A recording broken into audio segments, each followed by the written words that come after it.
Hello everyone and welcome to the Cheat Meal presented by Deep Fried Draft. My name is Brian Bosarge. We're going to continue our draft review series now with the Carolina Panthers. Carolina had been widely talked about that they were going to draft a running back. Many thought it would be Leonard Fournette, but Fournette ended up going before them. Late in the draft process, you heard some smoke, or you saw some smoke come out about them liking Christian McCaffrey. And they picked Christian McCaffrey. McCaffrey is a multifaceted weapon on offense. He can run between the tackles. He could probably be one of the best slot receivers in the NFL if he needed to be.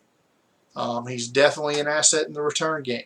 He's the kind of guy that an offensive coordinator loves to draw plays up for. Maybe you wish you didn't have Mike Shula as your offensive coordinator to be the one drawing up all this creative stuff. But that being said, McCaffrey is a weapon for Cam Newton. And they double dipped with the offensive weapons, so to speak, with Curtis Samuel from Ohio State, who, if not for John Ross's 4.22 would have had the fastest 40 of any offensive player at the combine. But Samuel was a running back at Ohio State, probably going to be a slot wide receiver at the NFL level or as an outside wide receiver. Homeboy got to speed, and he can run. So, but again, that's not going to say they're the same player, he and McCaffrey, but they are of similar ilk. They did get a tackle with their 64th pick, and tackle's been a need for a while now because Cam Newton's always on his just getting hammered.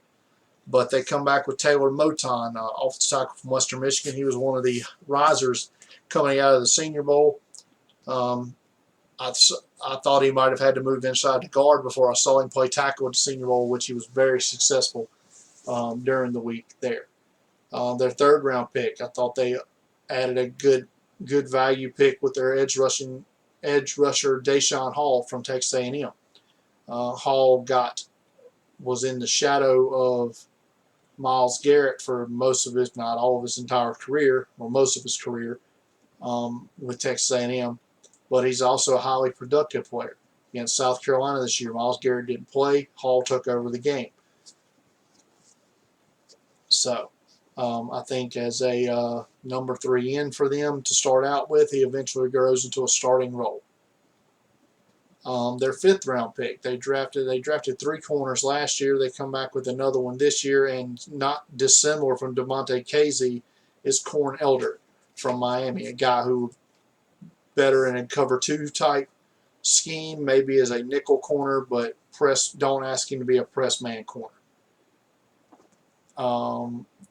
Their last 2 picks, one was West Georgia linebacker Alex Armah.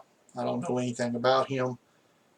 And their 7th round pick was kicker Harrison Butker from Georgia Tech. He's a kicker that wasn't Jake Elliott or Zane Gonzalez, so I didn't really know a whole lot about him either. Some undrafted players Carolina brings in. I like Fred Ross, wide receiver from Mississippi State. I think Ross makes this team. I think Ben Boulware, linebacker from Clemson, makes this team over Alex Armah, if I had to say, as a special teams player. And Brian Cox Jr. from Florida, I think, makes the team as an interior pass rusher. Their total value grade, they ranked 18th in the league on my board. Average pick value ranked 20th in the league, and their money picks rounds 1 through 3, they end up with a ranking of 14th in the league, about middle of the pack. So that's going to do it for the Carolina Panthers draft review. Up next is the weird draft of the New Orleans Saints.